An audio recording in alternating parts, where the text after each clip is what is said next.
Last episode में टराटे number 2 को warn करता है कि तुम सभी इंसानों को मार दो। नंबर 2 कहते हैं मैंने पहले ही अपना प्रॉमिस पूरा कर लिया है, हमें अचानक ने इंसानों ने घात लगाकर हमला किया, अब से मैं वही करूंगी जो मैं चाहती हूँ। लेकिन इससे भी जरूरी बात यह है कि क्या टराटे ने तुम्हें मुझ पर नजर रखने के लिए भेजा था या कुछ और। बस अब बहुत हो गया, ये उबाऊ होता जा रहा है जिससे टराटे का बॉडी डस्ट बनने लगता है और कहता अच्छा ऐसा है, और अपने असली रूप में आते हुए कहता क्या ये इतना साफ था, मुझे लगा था कि उनकी काफी अच्छी नकल थी, तुमसे पहली बार मिलकर आखिरकार अच्छा लगा। मैंने सुना है कि तुम्हें मस्ती करना पसंद है, लेकिन तुम उम्मीद से भी ज्यादा जल्दी नाराज हो जाते हो। मुझे अपने इंट्रोडक्शन ठीक से देने का इजाजत दो, मेरा नाम हेरुंग है, ये टराटे का थर्ड जनरेशन होता है। हेरुंग कहता तुम ये सब बकवास क्यों नहीं छोड़ देते और जाकर उन इंसानों को क्यों नहीं मार डालते, ये उबाऊ होता जा रहा है। नंबर 2 कहते क्या मैं तुम्हें एक सीक्रेट बताऊं, जंगली टाइगर के बॉडी के लिए तुम्हें दुख महसूस करना ही होगा, वो अपनी माँ जितना स्ट्रॉन्ग नहीं है और वो हमेशा गलत दुश्मन से लड़के मारे जाते हैं सिर्फ इसलिए कि उन्हें लगता है कि वो बड़े टाइगर जितना स्ट्रॉन्ग है। दखल अंदाजी करना बंद करो और चले जाओ, अगर तुम टराटे का सम्मान पाना चाहते हो तो जाकर उसके सामने अपनी पूंछ हिलाओ। इसे हेरुंग हंसने लगता है, अपना पावर रिलीज करते हुए कहता है ये मत सोचो कि तुम बिना सोचे समझे बोल सकती हो सिर्फ इसलिए कि तुम एक एग्जीक्यूटिव हो। सभी हाई रैंक जूम गन को ये बात पता होनी चाहिए, टराटे को छोड़कर सभी एग्जीक्यूटिव जूम गन समाज को बनाए रखने के लिए मौजूद है। जब तक कर सकते हो उस टूटे हुए सिंहासन पर बैठकर मजे ले लो, मैं खुद जाकर उन इंसानों को निपटा दूंगा। नंबर 2 कहती हाउ पिटी ठीक, क्या तुम यहाँ सिर्फ नखरे दिखाने आए हो, क्या तुम इस बात से इतने नाराज हो कि तुम्हें मास्क नहीं मिला।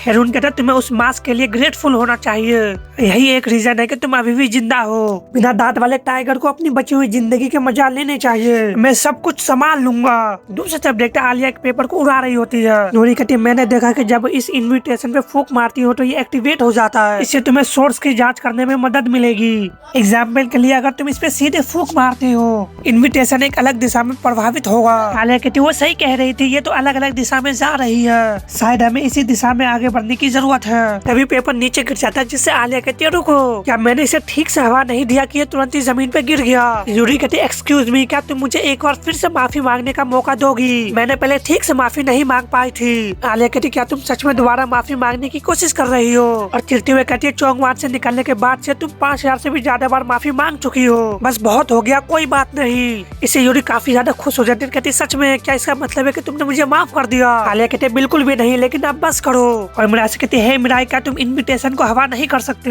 मिराई कहता नहीं मैं ऐसा नहीं कर सकता, लेकिन यूरी आगे आते हुए कहती मुझे दो, मुझे मैं कर सकती हूँ। अपने हाथों से हवा निकालते हुए कहती वाइन और फिल्म का आपस में गहरा संबंध है, ये काम मुझ पे छोड़ दो, मैं ही आगे बढ़ के लीड करूंगी। लेकिन पेपर दोबारा जमीन पर गिर जाता है जिससे आलिया कहती है जब मैंने उस पर फूंक मारी थी इससे तो इस पे कुछ भी खास फर्क नहीं पड़ा। यूरी कहती सच कहो तो मुझे हवा को कंट्रोल करने में मास्टर हासिल नहीं है। आलिया कहती तो फिर थोड़ी देर पहले तुम इतनी कॉन्फिडेंस से क्यों बिहेव कर रही थी। यूरी कहते मेरे पास अभी मेरे मास्क या शॉट नहीं है, इसलिए मैं पहले से बहुत कमजोर हूँ, मुझे देखो। आलिया भी हैरान कहते क्या मास्क पहनने से तुम स्ट्रॉन्ग बनते हो। यूरी कहते टराटे ने मुझे वो मास्क दिया था इसलिए उसमें मेरी पावर को बढ़ाने की एबिलिटी है, इसका यूज हमारी निगरानी के लिए भी किया जा सकता है, इसलिए ये पूरी तरह से अच्छा नहीं है, मैं सच में माफी चाहती हूँ। जिससे आलिया कहती है ठीक है मैं समझ गई हूँ, इसका मतलब है कि तुम अभी हमारा कोई भी मदद नहीं कर सकते। अरे तुमने फूंक मारते हुए कहते चलिए इसे एक एक करके आजमा के देखते हैं, मुझे पूरा यकीन है कि अगर हम पूरे रात ऐसे ही करते रहे तो कुछ ना कुछ जरूर होगा। नेक्स्ट दिन 3 घंटे बाद का देखते हैं और हम देखते हैं आलिया और यूरी की हालत खराब होने लगता है और आलिया कहती है मुझे लगता है कि मेरा मुंह इतना सूख गया है कि खून निकलने वाला है, मैं अब और हवा बाहर नहीं निकाल सकती, मैं सिर्फ थूक ही इकट्ठा कर सकती हूँ। और आलिया हैरानी से कहती इन्होंने तो रास्ता ही बदल लिया, लगता है हमें यहाँ से अलग होना पड़ेगा, हमें एक दूसरे से ज्यादा दूर नहीं जाना चाहिए, इसलिए चलिए थोड़ा घूम लेते हैं और फिर जो हमने ढूंढा है उस पर बात करने के लिए फिर से इकट्ठा हो जाते हैं। सूरज डूबने पे मैं तुम्हें रेडियो पे सिग्नल दूंगा, इसलिए जब मैं तुमसे कांटेक्ट करूँ तो जंगल में वापस आ जाना। और हमें बताया जाता है इसी तरह वो तीनों अलग हो गए और अपने अपने रास्ते चलने लगे। और यूरी अपने मन में कहती मुझे अपने पापों का प्रायश्चित करना ही होगा, चाहे कुछ भी हो जाए, मुझे सबसे पहले नंबर 2 को ढूंढना होगा। और दूसरी तरफ आलिया काफी ज्यादा हाफ रही होती है, अपने मन में कहती है क्या मैं सही कर रही हूँ, ये तो बहुत ही आसान लग रहा है। लेकिन मिराई काफी आराम से फूंक मारते हुए मजे में चल रहा होता है, अपने मन में कहता है ये शांत है, बहुत ही ज्यादा शांत, जब मैं अकेला होता हूँ तो बहुत ही शांति रहती है, इतने लंबे समय से मैं भूल ही गया था। नेक्स्ट नाइट का डायरेक्टर आलिया कहती है तुम वहाँ हो, मैंने कुछ समय पहले तुमसे कांटेक्ट किया था, तुम्हें इतनी देर क्यों हुई, क्या तुम्हें कुछ मिला? हमें कुछ भी नहीं मिला। मीरा जाके आलिया से चिपक के बैठ जाता, जिससे आलिया कहती है ये क्या है? मीरा कहता क्या गलत है? आलिया कहती तुम मेरे इतने करीब क्यों बैठे हो, क्या तुमने कोई भूत देखा है? मीरा कहता नहीं। आलिया कहती तो फिर भला क्या है? मीरा कहता तुम किस बारे में बात कर रहे हो? आलिया कहता चलो छोड़ो भी। यूरी कहती शायद ये कहना मेरा काम नहीं है, लेकिन कल तुम क्या प्लान बना रही हो? इससे आलिया अपने मन में कहती सच कहूँ तो मुझे सच्ची में नहीं पता, मुझे नहीं लगता कि अगर हम आज की तरह यूं ही इधर उधर घूमते रहे तो हमें कुछ मिलेगा। वहाँ से उठते हुए कहती है मैं कल बताऊंगी, तुम दोनों को थोड़ा आराम कर लेना चाहिए, मैं थोड़ी देर टहलने जा रही हूँ। जिसे यूरी कहती है ठीक है, और वो एक जगह जाके बैठ जाती है। हम देखते वो काफी खामोश होती है और अपने कैप को उतारती, तभी हमें फ्लैशबैक देखते हैं और कोई कहता है कैप्टन आपको इधर आना ही होगा, यहाँ एक बच्ची है। और वो बच्ची कहते हैं मुझे अकेला छोड़ दो। तुम्हें क्या लगता है कि मैं सिर्फ इसलिए तुम पे भरोसा करूंगी क्योंकि तुम इंसान हो? और ये आलिया ही होती है जो कहती है चले जाओ, एक कदम भी करीब आए तो मैं तुम्हें मार डालूंगी। तो ये कहता हम तुम्हें नुकसान नहीं पहुँचाएंगे, प्लीज शांत हो जाओ। डोंगो कहता क्यों ही, बस अपनी एबिलिटी का यूज करो। तो ये कहता तुम बिल्कुल सही कह रहे हो। तभी कैप्टन ने उसे रोक लेती है और कहती है ये भयानक समय में सभी इंसान अच्छे नहीं होते, लेकिन इसका ये भी मतलब नहीं है कि सभी इंसान बुरे होते हैं। कम से कम तुम्हें हमसे इतना सावधान रहने की जरूरत नहीं है। और उसके तरफ अपना हाथ को बढ़ाते हुए कहते मेरा नाम जोंग ली है और मैं फ्रंट लाइन की कैप्टन हूँ, तुम्हारा नाम क्या है? और बताया जाता है ये सच में अजीब था, ना जाने क्यों और कैसे मैंने जब उनकी आवाज सुनी तो मुझे राहत महसूस हुआ और मुझे यकीन था कि वो मुझे बचा सकती है। आलिया भी उसका हाथ पकड़ते हुए कहती आलिया जिन।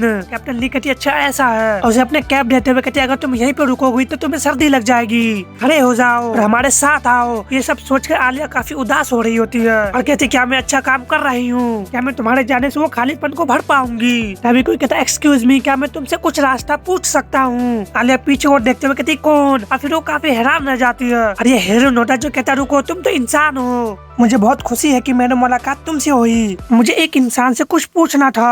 आलिया कहती ये जूम गन कौन है और कब से यहाँ खड़ा है? हेरिंग कहता मुझे कुछ ऐसे लोगों की तलाश है जिससे नंबर 2 का इनविटेशन मिला, क्या तुम उन्हें जानती हो? आलिया से काफी हैरान होती है और कहती क्या उसे नंबर 2 ने भेजा है? लेकिन लगता है उसे ये एहसास नहीं है कि वो मुझे ही ढूंढ रहा है। मुझे क्या करना चाहिए? क्या मुझे उससे लड़ना पड़ेगा? नहीं मैं ऐसा नहीं कर सकती, मुझे ये जानने के लिए उससे लड़ने की जरूरत नहीं है, वो कोई एवरेज जूम गन भी नहीं है, मैं अकेले उससे नहीं लड़ सकती, मुझे किसी भी तरह इस सिचुएशन से बाहर निकलना होगा। अभी हेरुंग अटैक करते हुए कहता तुम तो मजाक भी नहीं समझते। इस अटैक से आलिया बाल बाल बचती है, काफी हैरान हो जाती है। हेरुंग कहता वहाँ इतने गंभीर चोट के साथ खड़े रहकर इसे बचने की कोशिश करने की कोई जरूरत नहीं है, कोई भी सोचेगा कि तुम्हारे पास इनविटेशन या कुछ ऐसा ही। खैर मुझे पता है कि तुम ऐसा ही करते, इसलिए मैं तुम्हें ढूंढने आया हूँ, मैं सिर्फ तुम्हारी थोड़ी मदद करने आया हूँ। नेक्स्ट सीन में आलिया इनविटेशन को दिखाते हुए कहते ये बेकार है। उसने कहा कि इनविटेशन का नंबर 2 से कोई भी लेना देना नहीं है, ये सिर्फ उसकी चाल है जिसका यूज वो अपने मकसद को पूरा करने और कुछ समय बनाने के लिए कर रही है। यूरी कहती क्या उसका मकसद चोंगवान में उसके द्वारा किए जाने वाले कामों से संबंधित है? आलिया कहती तुमने सही कहा। यूरी कहती ये काफी हद तक यकीन करने वाला लगता है, खासकर आज हमने जो दिन बिताए उसे देखते हुए, लेकिन मुझे इस पे पूरी तरह से यकीन करना भी मुश्किल लग रहा है। वो हमें ऐसी बातें क्यों बताएगा? आलिया कहती क्योंकि हम कुछ पहले का सीन देखते और हेरुंग कहता वो बहुत ही बदतमीज है, हालांकि मैं उससे सिर्फ एक बार ही मिला हूँ, लेकिन मुझे उससे ऐसा ही एहसास हुआ। आलिया कहती क्या यही एक रीजन है कि तुमने मुझे ये बता रहे हो? हेरुंग हंसते हुए कहता ऐसा नहीं है, मेरे भी कुछ रीजन है, अगर तुम उसके प्लान में फंस जाओगे तो व्यर्थ में ही मारे जाओगे, फिर ये तो बहुत ही निराशाजनक होगा। तुम सभी को एक बड़ी भूमिका निभानी है, ऐसे रास्ते में मुझे और भी मौके मिलेंगे। यूरी कहते क्या उसने जाने से पहले तुमसे बस इतना ही कहा था, एक और मौका है ना? मुझे बिल्कुल भी अंदाजा नहीं है कि किस बारे में बात कर रहा होगा। आलिया कहती क्या तुम नहीं जानती कि वो कौन है? यूरी कहती तुमने कहा कि उसने ब्लैक मास्क पहना हुआ था, उसके पास 2 स्वॉर्ड थी, मुझे माफ करना लेकिन मुझे नहीं पता कि कौन हो सकता है, इसमें मैं कुछ भी खास मदद नहीं कर सकती, लेकिन क्या हम उन इनविटेशन के स्रोत की जांच करना छोड़ देंगे? आलिया कहती सच को तो मुझे उस पर बिल्कुल भी भरोसा नहीं है, मुझे इस बात की चिंता करने के बजाय वो सच बोल रहा नहीं, मैं उसकी खुद जाकर जांच करूंगी। यूरी कहती समझ गए, ऐसे में किसी संगीत स्रोत से मिले जानकारी पर चिंता करने के बजाय हमें अपने मेन प्लान पे कामयाब रहना शायद बेहतर होगा। आलिया कहते हम कल होते ही अपनी जांच शुरू करेंगे। यूरी कहती है ठीक है, और अगले दिन वो सभी जाने के लिए तैयार होते हैं, अलग अलग रास्ते चलने लगते हैं। हेरुंग कहते कितने बेवकूफ लोग हैं, अगर मैं उन्हें जवाब दूं तो भी वो नहीं मानेंगे, ये तो बस समय की बर्बादी होगी। या फिर ऐसा है नंबर 2 को पता होना चाहिए कि मैं इन इंसानों से संपर्क किया था, तो उसने इस बारे में कुछ क्यों नहीं किया? तो वहाँ से जाते हुए कहता खैर जो भी हो, कौन जानता है कि वो क्या प्लान बना रही है। दूसरी तरफ हेयुन नॉक करते हुए कहते क्या तुम मौजूद हो? मैं तुम्हारे खाने दरवाजे के पास ही रख दूंगी, प्लीज इसे पूरा करें और जल्दी से ठीक हो जाए, बहुत से मरीज तुम्हारा इंतजार कर रहा है। दूसरी तरफ एक लड़की कहती है हेयुन तुम्हारी कड़ी मेहनत के लिए थैंक्स। हेयुन कहती क्या मैं अंदर जा सकती हूँ? वो लड़की कहती बिल्कुल, लेकिन सावधान रहे कुछ गड़बड़ ना हो जाए। हेयन किसी चीज को पेश करते उसके पसीने छूट रहे होते हैं और कोई चिल्लाते हुए अपने हाथ उस तरफ बढ़ाता है। हेयन कहती मैं वही लाई हूँ जो तुमने मांगा था, इतना काफी है ना। इसे अपने हाथ को उस तरफ बढ़ाते हुए कहता अच्छा। और ये हमारा डोंगू आता है जो कहता वाह मुझे इसकी बहुत ही याद आ रही थी और हंसने लगता है। आले भी हंसते हुए कहते तुमने तो यही मांगा था है ना, मैं लगभग इसे किसी और चीज के साथ मिला ही रही थी। डोंगा कहता थैंक यू हेयन। और हेयन कहती है इसे आराम आराम से खाओ वरना तुम्हारा पेट खराब हो जाएगा। लेकिन मुझे ये बात सच में दिलचस्प लगती है कि ज़ूम गान में बदलने के बाद भी तुम्हें इंसानी मीट खाने की जरूरत नहीं पड़ती। डोंगा कहता मुझे पता है, मुझे अब पहले से ज्यादा बेहतर महसूस हो रहा है। हेयन कहते तुम तो बहुत ही खुश लग रहे हो, तुम्हें ये कैसा लग रहा है, तुम्हारे लिए बहुत ही मुश्किल होगा। डोंगा कहता कोई बात नहीं, इंसान का ज़ूम गन से डरना स्वाभाविक है, मैं भी कभी इंसान था इसलिए मैं समझ सकता हूँ कि मेरे साथ ऐसा व्यवहार क्यों हो रहा है और मैं रसूल की तुलना में थोड़ी अजीब सिचुएशन में, इसलिए ठीक है। आलिया कैसी है? हेयन कहती वेल। और हम देखते ये सब रफूल भी सुन रहा होता है। डोंगा कहता क्या कोई गड़बड़ है? हेयन कहती नहीं कुछ भी नहीं, मुझे लगा कि यहाँ कोई और भी है। दूसरी तरफ देखते योला ट्रेनिंग कर रहा होता है और काफी खुश होते हुए कहता है मैंने कर दिखाया, 1000 पुशअप पूरा कर लिया। नूरी कहती बहुत ही बढ़िया, आप चलो साथ में कुछ चक्कर लगाओ। योला कहता है यस मैम। और भागते हुए कहता है मैं और स्ट्रॉन्ग हो रहा हूँ, मैं और भी स्ट्रॉन्ग बनूंगा। उसके पीछे एक और लड़की होती है जो कहती है दौड़ते समय अपना मुंह बंद रखो। नूरी अपने मन में कहती है मुझे पता है कि ट्रेनिंग के तरीके कारगर नहीं है, मुझे इस बात से हैरानी है कि वो साथ साथ चलने में कामयाब रहे, लेकिन उनसे कहते तुम बहुत ही अच्छा कर रहे हो, मैं अभी वापस आऊंगी। योला कहता समझ गया कमांडर। नूरी आगे बढ़ते हुए कहती है मुझे इन चीजों से निपटने पर ध्यान लगाने की जरूरत है। इंसानी रूप धारण करने वाले धोखेबाज का खतरा, वो हमारी शक्ल सूरत और आदत की कॉपी कर सकते हैं। हमें जल्द से जल्द ये पता लगाना होगा कि क्या हमारे बीच और भी ज्यादा धोखेबाज मौजूद है। और कोई कहता है एक भाप में पका बन जिसके अंदर कोई भी फीलिंग नहीं है। इससे नूरी का ध्यान भी उस पे जाता है। ये रफूल होता है जो कहता है बिना सॉसेज वाला हॉट डॉग, बिना पंख वाले हवाई जहाज। नूरी कहती रफूल तुम अब तक कहाँ थे? क्या तुम्हें अंदाजा है कि मैं कब से तुम्हारी तलाश कर रही हूँ? रफूल आगे बढ़ते हुए कहते और मेरे पास मिराई नहीं है, इन सभी चीजों में क्या कॉमन है? नूरी कहती तुम किस बारे में बात कर रहे हो? और उसे देखते हुए कहती अब मैं इसके बारे में सोचती हूँ, मेरे इजाजत के बिना वो अपने असली रूप में कैसे लौट आया है। तभी रफूल अटैक करते हुए कहता मैं सिर्फ यहाँ इसलिए रुका था ताकि मैं मिराई से दोबारा लड़ना चाहता था। तो तुम में से किसी का मेरे लिए क्या महत्व है अगर वो यहाँ नहीं है? तो इससे नूरी काफी हैरान रह जाती है। रफूल कहता ऐसा लग रहा है कि तुम्हें जवाब ढूंढने में परेशानी हो रही है, इसलिए मैं तुम्हारा मदद करता हूँ। अपने वेपन को हाथ से बनाते हुए कहता क्योंकि मैं तुम सभी से प्यार करता हूँ, मैं इस बारे में सोचना बंद नहीं कर पा रहा था, इसलिए आजकल तुम इंसानों के साथ मेरा इतना अच्छा तालमेल चल रहा है। लेकिन इसका जवाब सरप्राइजिंग रूप से सिंपल था। नहीं, शायद मुझे अंदर ही अंदर इसका एहसास था। मिराई को इंसान पसंद है, इसलिए मुझे भी वो पसंद है। यही तरीका है कि जिससे मैं उसके प्रति अपना लगन दिखाता हूँ, द अल्टीमेट प्यार का रूप। और अपने एबिलिटी से कुछ बनाते हुए कहता मुझे तुमसे प्यार है, तुम तुझ इंसानों से। और नूरी अपने मन में सोचती है मुझे लगा था कि आखिरकार उसको अकल आ गई है, लेकिन अब तो लगता है कि इसकी हालात और भी खराब हो गई है। इस समय तो मुझे उस पर तरस आ रही है। और उससे कहती है मैं समझ गई, इस सिचुएशन में क्या तुम मिराई के लिए कुछ कर सकती हो? और अपने आप से कहती है हमें इसकी भी जरूरत है। रफूल कहता है बिल्कुल तुम जो मांगोगे मैं बना दूंगा। नेक्स्ट सीन में देखते रफूल यूला और हिमी का टीचर बनता है और कहता है ठीक है अपना इंट्रोडक्शन दो। ये रफूल है प्यार का प्रीचर जो आपसे तुम्हारी ट्रेनिंग संभालेगा। हिमी कहता आपने अभी क्या कहा? प्यार का प्रीचर? नूरी कहती है पूछो मत, वो बस यही कहलाना चाहता है। वैसे भी मेरे मुकाबले इसके पास काफी एक्सपीरियंस है और वो तुम्हें ज़ूम गन से लड़ने के तरीके के बारे में टिप्स भी देगा। मुझे पता है कि वो थोड़ा अजीब है, लेकिन उससे सीखने की पूरी कोशिश करो। अगर इससे मुझे स्ट्रॉन्ग बनने का मौका मिलता है तो मैं कुछ भी करूंगा। लेकिन हिमी कहते नहीं, मुझे ये पसंद नहीं है, इस बेवकूफ से कुछ भी सीखने से बेहतर है कि मर जाना। रफूल कहता कितना दिलचस्प है, क्या तुम ये कह रही हो कि तुम मुझे पसंद नहीं करते मिस? रफूल के पास जाने से हिमी चिल्लाने लगती है, उस पर अटैक करते वक्त मुझसे दूर हो जाओ। लेकिन रफूल काफी स्टाइल में उसके अटैक से बच जाता है और कहता चिंता मत करो, बहुत ही जल्दी ऐसा समय आएगा जब तुम मेरे प्यार से बच नहीं पाओगी। हिमी कहते मुझे बिल्कुल भी पसंद नहीं है। लेकिन यूला कहता वाह इसकी कोर मसल कोई मजाक नहीं है। और वो भी रफूल की तरह करने की कोशिश करता और नूरी अपने मन में कहती वो ठीक रहेंगे है ना, मुझे माफ करना हिमी, लेकिन अभी मैं इससे बेहतर कुछ नहीं कर सकती। तभी कोई उसे आवाज लगाता कमांडर। इससे कमांडर उस तरफ देखती है और उन तीनों को देखते हुए कहती अच्छा तुम वापस आ गई। आलिया कहते मुझे बताया गया था कि तुम यहाँ आओगी, जब हम यहाँ नहीं थे तो कुछ हुआ क्या? और यूरी भी किसी को देखती और कहती रफूल मुझे लगा था कि वो मर गया, वो यहाँ क्या कर रहा है? रफूल कहता बिल्कुल भी नहीं। और उस तरफ बढ़ते हुए कहता ये एक ज़ूम गन है, उसे मार डालो। तुम खुद को समझते क्या हो, तुम्हारी हिम्मत कैसे हो यहाँ पे कदम रखने की? लेकिन मिराई उसे पंच मारते हुए कहता गेट लॉस्ट। इसे यूरी को भी कुछ समझ में नहीं आता।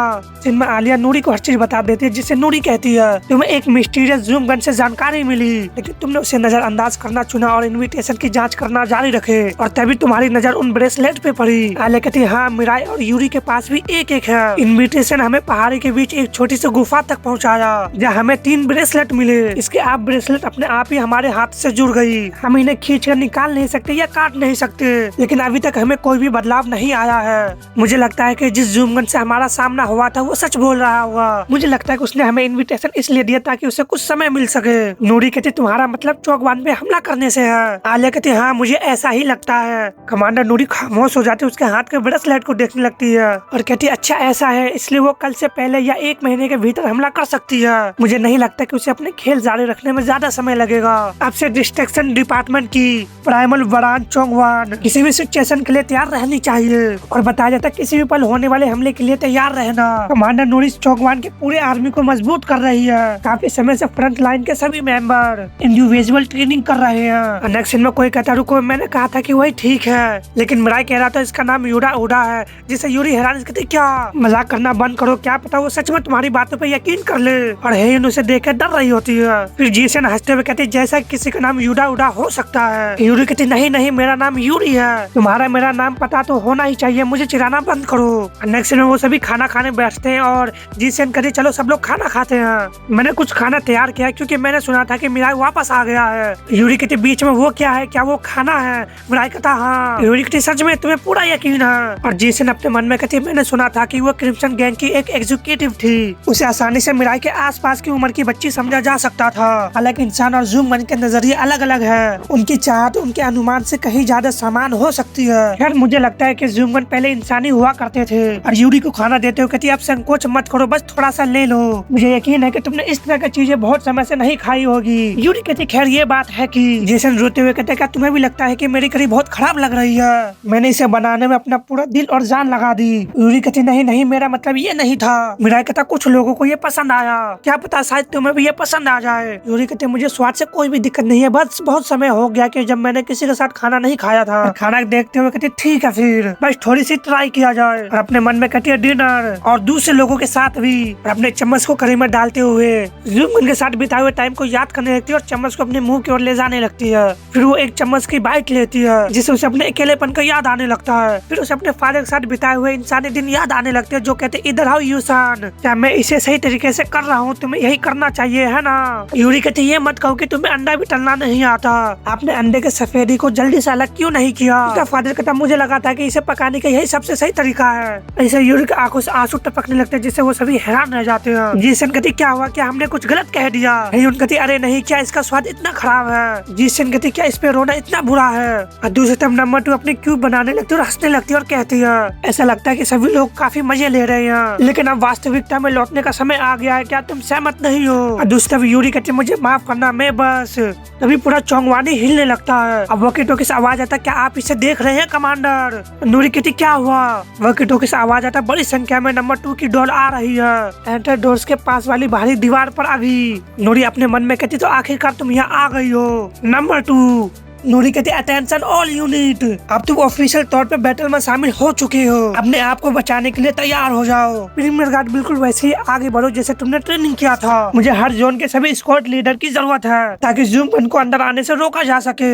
यकीन करो अपने टीम के हर एक मेंबर को साफ साफ ऑर्डर दो। फ्रंट लाइन की क्या सिचुएशन है? एक बंदा अपने सामने देख काफी घबरा जाता है, कहता वेल वो बस वही खड़े हैं। जिसे नूरी कहती क्या, और वो बंदा बताता वो सभी कतार में खड़े हैं और बस हंस रहे थे। नंबर 2 नीचे को उतरते हुए कहती है मुझे नहीं पता कि तुम्हें ये जानकारी कहाँ से मिली, लेकिन तुमने काफी अच्छी तैयारी कर ली है, इसलिए मुझे ये कहते हुए दुख हो रहा है कि तुम सब कुछ गलत समझ रहे हो, मुझे वो नहीं चाहिए। अभी हम देखते हैं उनके अपने ही मेंबर डॉल में चेंज होना शुरू हो जाते हैं। और नंबर 2 कहते घुसपैठ को बाहर रखना जरूरी है, लेकिन तुम्हें अपने सबसे करीबी और प्यारे लोगों पे भी ज्यादा ध्यान देनी चाहिए थी। और वॉकी टॉकी से आवाज आने लगता कमांडर हमें लगातार मिल रहे हैं चोंगवान भर में इंसानों वेश में डॉल। कमांडर यहाँ चौक इस समय, तो कोई कहता कमांडर चौराहा पे हमला हो रहा है। और लगातार वॉकी टॉकी से आवाज आने लगता कमांडर कमांडर टोटल 82 डॉल बरामद की गई है। नंबर 2 और नूरी दोनों को कुछ एहसास होता है और वॉकी टॉकी से आवाज आता है आगे बढ़ना, जैसा कि तय किया था। और हम लगता है जो सभी डॉल बन चुके थे उस पर हमला करना शुरू कर देते हैं। और बताया जाता है वो डॉल सिर्फ हमारी शकल सूरत आदत की कॉपी कर सकते हैं, वो खुद सोच नहीं सकते। इस जानकारी का यूज करके हमारे बीच छुपे हुए डॉल की पहचान करना मुश्किल नहीं था, स्पेशली रूप से इसलिए क्योंकि मुझे याद है कि हमारे डिपार्टमेंट के हर एक मेंबर को कहाँ तैनात किया गया है। अगर तुम्हें तुम्हें गेम्स इतने पसंद है तो मुझे बस उसके साथ चलना होगा। और ब्लेडी एक डॉल पे अटैक करते हुए कहता है ये लो, और वॉकी टॉकी पे कहता है कमांडर हमने वैसा ही किया जैसा आपने कहा था। और बताया जाता दो बातें थी जिन्हें परखनी थी ताकि नूरी अपने प्लान को अंजाम दे सके। सबसे पहले उस डॉल की जांच करनी थी। वो सिर्फ निशाना लगाए हुए टारगेट का पीछा करते हैं। और नूरी अपने मन में कहती उसने हमें जो इन्विटेशन दिए वो हमसे सबसे स्ट्रॉन्ग इंसानों को छांटने का एक तरीका था। जिन टीम मेंबर को टोहे लाने का काम दिया गया था वो आमतौर पे अपने आप को संभालने के लिए काफी स्ट्रॉन्ग होते हैं, तो वो ब्रेसलेट उन्हें टारगेट बनाए हुए लोगों की तरह दिखाते हैं जिन्हें खत्म करने की जरूरत है। दूसरी बात ये जानने की जरूरत थी कि क्या वो डॉल उसी मार्क टारगेट पे हमला करेंगे। शायद नहीं, मेरा मानना है कि उन्हें अपने टारगेट का पता लगाना और उन पर हमला करने का ऑर्डर दिया गया था, लेकिन बस एक तय दूरी और एक खास दिशा से। हमें बस इस दूरी से सावधान रहना है। जिन टीम के मेंबर को मार्क किया गया है उन डॉल को दूर ले जा सकते हैं, जबकि बाकी लोग सेफ दूरी से उनसे निपट सकते हैं। इस तरह हम नुकसान की संख्या कम कर सकते हैं और किसी भी अचानक हमले से जल्दी और ठीक से बचाव कर सकते हैं। हम अपनी दीवार के बाहर सभी मौजूद डॉल से निपट सकते हैं। सुपर क्लासर कैनन के एक ही हमले से तुम बहुत ही घमंडी थे नंबर 2, मैंने तुम्हारी तरह समझ लिया है। और वॉकी टॉकी पे कहते जीवन तैयारी शुरू करो, मैं आ रही हूँ। नंबर 2 भी काउंट करते हुए कहते 79, 18, 81, 82। अरे नहीं, और हंसने लगते और कहते ये तो सारे नहीं है, मैं तुम्हारी सारी मेहनत की सराहना करती हूँ, लेकिन मैंने सच में तैयारी की थी 83 डॉल्स की। हमने तो नूरी के सामने एक और नूरी होती है जिसको हाथ में नाइफ होता है, जिससे नूरी हैरान रह जाती है। अभी डॉल आके नूरी के पेट में अपने नाइफ को मारती है। काफी हैरान से कहती क्या रफूल ने ये नहीं कहा था कि उसे एक बाल की जरूरत है? बिल्कुल भी नहीं, क्या उसे वहाँ से मिल गया था? और अपने पेट को पकड़ते वहीं पे गिर जाती है। और बताया था नूरी के प्रिडिक्शन, उसके टैक्टिक्स और उसके प्लान बहुत ही अच्छी थी, लेकिन इन सभी में एक ही बड़ी गलती थी, उसका यकीन कि उसने हर चीज के लिए तैयारी कर रखी थी। और एक बंदा कहता कमांडर अब आपको क्या करना चाहिए? और दोनों आपस में झगड़ने लगते और कहते तुम क्या कर रहे हो, तुम्हें दूसरे रास्ते से जाना चाहिए। वो बंदा कहता सच में मुझे तो कोई ऑर्डर नहीं मिला। और एक डॉल आगे बढ़ते उनमें से एक को जाके काट लेता है, जिसमें बंदा कहता मुझे इससे दूर करो, कोई मेरी मदद करो। नूरी के जाने के बाद डॉल का पल्ला भारी हो जाता है और हमारे टीम के काफी सारे मेंबर मरना शुरू हो जाते हैं। और कहता अपने पीछे देखो, और हम काफी सारे डॉल आगे बढ़ने लगते हैं। बंदे कहते कमांडर, आलिया कहते कमांडर हमारी स्क्वाड एक ही रास्ते पे एक दूसरे से टकरा रही है कमांडर, लेकिन कोई आवाज नहीं आता। और कहते डैम इट, वो अचानक से जवाब क्यों नहीं दे रही? क्या तुमने अभी वो आवाज सुनी? मुझे लगता है कि कमांडर के साथ कुछ गड़बड़ है। और डॉल पे जाकर अटैक करते हुए कहती हमें करना ही होगा अभी तुरंत ही सबकी मदद। यूला कहता मुझे तो अच्छा लग रहा, मैं एक एक करके उनसे निपटते थक गया था। यूरी कहती मैं भी इसी रास्ते पे हूँ, तुम्हें इंसान को बचाना ही होगा, है ना? नंबर 2 कहती मैं तुम्हें ऐसा नहीं करने दे सकती। और अपने क्यूब को नीचे और फेंकती है, जिससे नीचे जबरदस्त धमाके होने शुरू हो जाते हैं। हम हिमी और यूला के सामने एक काफी बड़े डॉल को देखते हैं जो शायद ब्लेडी जैसा लग रहा होता है। फिर हम यूरी के सामने भी एक बड़ा सा डॉल को देखते हैं, साथ ही आलिया के सामने भी। और सभी में एक ही बात कॉमन होती है कि वो सभी रो रहे होते हैं। आलिया कहती है ये सब क्या बकवास है। तभी वो आलिया पे अटैक कर देता है, जिससे आलिया बच जाती है। और वो की टोकी से आवाज आता आसमान से एक अजीब सी डॉल यहाँ गिर गई है, मुझे तुम्हारी जरूरत है, जाओ और बाकी सबको बचाओ। यूला कहता है यहाँ भी यही हाल है, हम कहीं नहीं जा सकते।